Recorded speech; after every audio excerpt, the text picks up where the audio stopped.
السلام عليكم ورحمة الله وبركاته. أصحابتك وحرين جنال كمركة للسودة واضح آدي هذا وما سنتهين ما أنت وإسنين وأنا لحية طبعا كبش اللي حاد جون سنة كلابة كون يشان يلا باتنك مقال كم حربان إن كل وذاقه منك عدان كهابين هوري قريه ذا كتوكتي حل بان ذي ككلا ترسنا لا بضع أقل برلمان كقبل كمنسوتا أو أفرتن يستديت ساعة كدوات الرادين يي أي عاول السوقبتي ninkan oo magaciisu yahay Vance Luther Bolter oo 57 jir ah ayaa ciidamadu ay caawa ka soo qabteen meel aan ka dheerayn gurigii uu ka deganaa Green Isle oo magaalada Minneapolis u jirta ku dhawaad hal saac iyo bar. Haddaba soo qabashada ninkan sidee u dhacday markii la soo qabanayay ma hubaysna sidee ku suura gashay ba in la ogaado goobta laga soo qabtay inuu ku jiro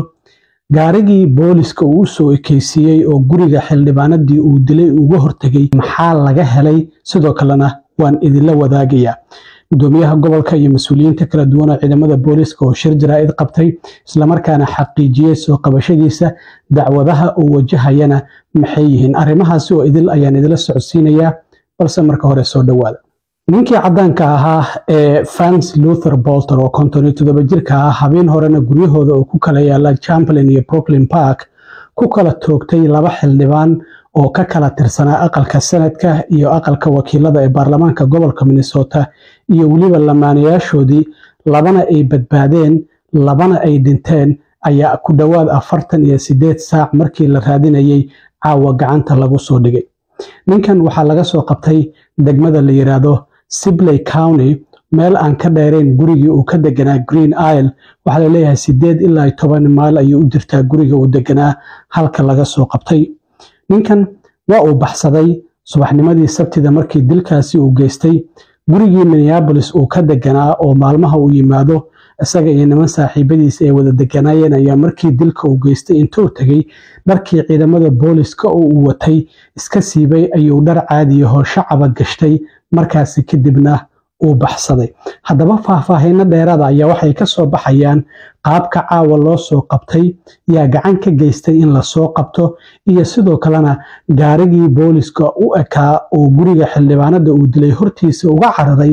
waxyaabaha laga helay maxay yihiin ayaan idinla wadaagaya balse marka hore aan ku hormaro caawa sidee loo soo qabtay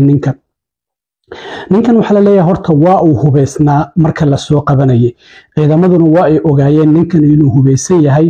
marka la eego gaarigii booliska u ekaa uu ka cararay hubka laga helay oo aan gadaal idinka sheegi doono ninkan inuu hubaysan yahay ciidamadu waa ay ogaayeen sargaalka ciidamada booliska oo shirka jaraa'id gudoomiyaha gobolka ay wada qabteen caawa waxa uu yiri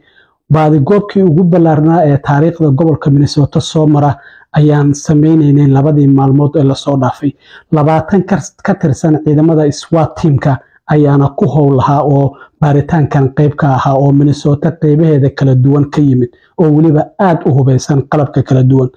marka waxa ninkan sabab waxa la soo qabtay markii la soo qabanayo waa uu hubaysnaa laakiin ma uusan dagaalamin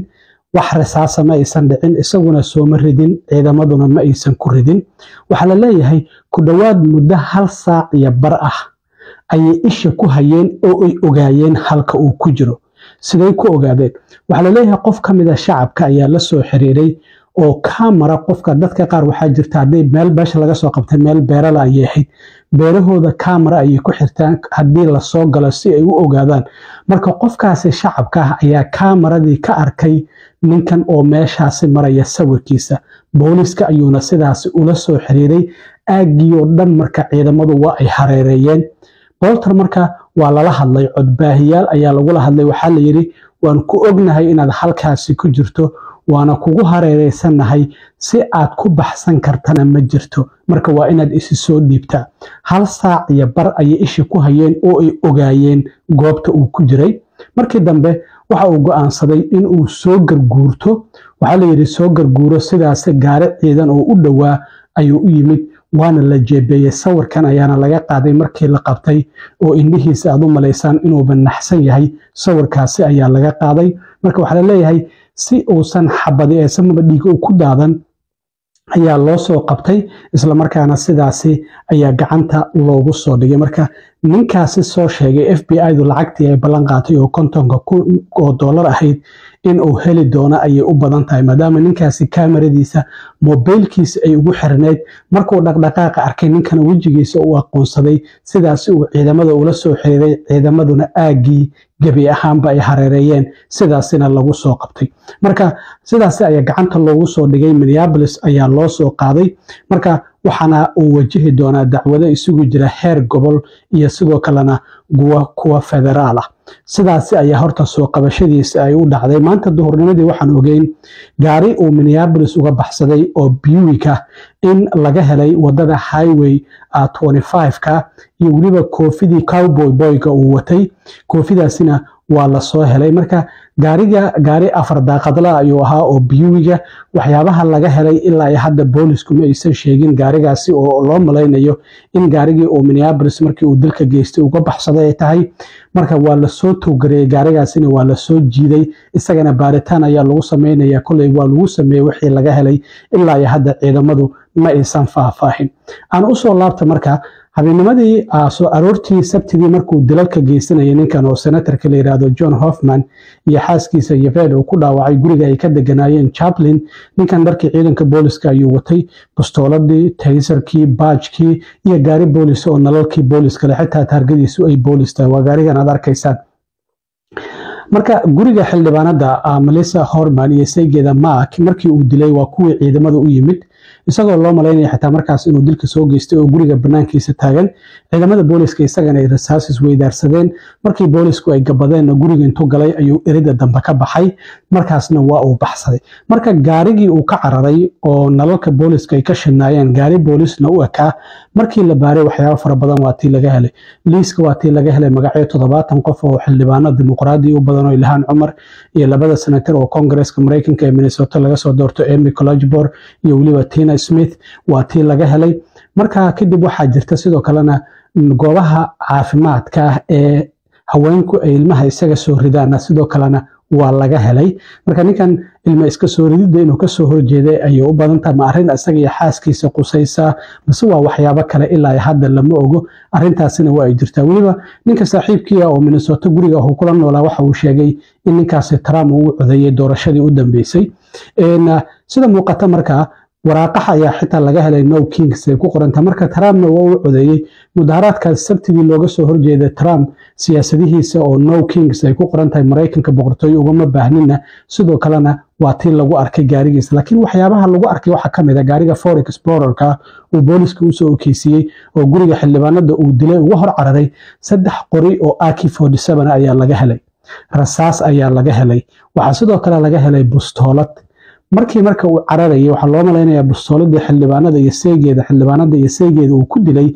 wuu kala furfuray kadibna wuu tuuray ciidamaduna way soo heleen bustoolad kala furfuran ayay soo heleen marka 2 bustoolad iyo 3 qori oo AK-47 ayaa laga helay gaariga booliska uu keysiyay oo uu ka cararay gaariga kale oo maanta la helay oo wadada highway 25 iyo koofidiisii cowboyga laga helayna ilaa iyo hadda baaritaankii lagu sameeyay waxyaabaha ka soo baxay lama sheegin marka ninkan waxa uu wajihi doonaa isla bariba waxa la filayaa in dacwado lagu soo ogo maxkamada uu ka soo hormuuqdo dacwado federaal ah iyo kuwo heer gobol ah ayuu wajihi doonaa ilaa hadda xeraalyaha degmada Hennepin waxa uu sheegay in lagu soo oogi doono 2 dambi oo ah dil heerkiisu yahay midka labaad iyo 2 dambi oo ah isku day dil oo ah senatorkii uu isku day inuu dilay xaaskiisa xildhibaanadii iyo saygeedana waa kii dilay kuwa federaalka ee lagu soo oogi doono waxa kamid ah inuu baxsaday oo ka cararay ciidamada iyo kuwa lamid ah ayaa lagu soo oogi doonaa marka qaabkaasi ayaa baaritaanka ilaa hadda uu maraya mas'uuliyiintu marka shir jaraa'id ay qabteen oo gudoomiyaha gobolka uu ku jiro Tim Walz isaga ayaana shacabku u xaqiijiyay reer Minnesota in gacanta lagu soo dhigay Vance Luther Bolter waxaana uu sheegay 2 habeen oo aan la seexanin in hadda shacabku ay si nabada ku seexan karaan ciidamada ayuu u mahad celiyay waxa uu yiri maanta ama shalay oo axad ahayd oo maalintii aabayaasha ahayd inaysan qoysaskooda la dabaaldegin si ay cadaalad ugu keenaan xildhibaanadii iyo saygeedii la dilay waxaana uu sheegay in qatar fara badan ay wajaheen sidaa darteedna uu u mahad celinayo haddaba waa kan gudoomiyaha gobolka Tim Walz waa gobolka Minnesota oo xaqiijinayay soo qabashada ninkaasi. Good evening. After a 2-day manhunt, 2 sleepless nights, law enforcement have apprehended Vance Bolter. That's 48 hours that law enforcement involved in a complex and dangerous manhunt. Spent Father's Day away from their families to deliver justice for Melissa and Mark Hortman and their children who spent this Father's Day alone. To the law enforcement who stand here and the hundreds who are involved in this, the state of Minnesota owes you a deep debt of gratitude. Thank you. You ran towards the danger and you served the state of Minnesota. This is a great example of coordination and collaboration. Multiple agencies, federal, state, and local, coordinating together in a way to protect the public and close this hunt around. Multiple agencies were there as FBI laid hands on it and Minnesota State Patrol put the handcuffs on. One man's unthinkable actions have altered the state of Minnesota. Melissa Hortman was the core of who our values were. She had a hand in so many things that happened. The building that we stand in, she helped usher through so that we could respond from the State Emergency Operations Center with the professionalism and giving the tools necessary to law enforcement to do their job.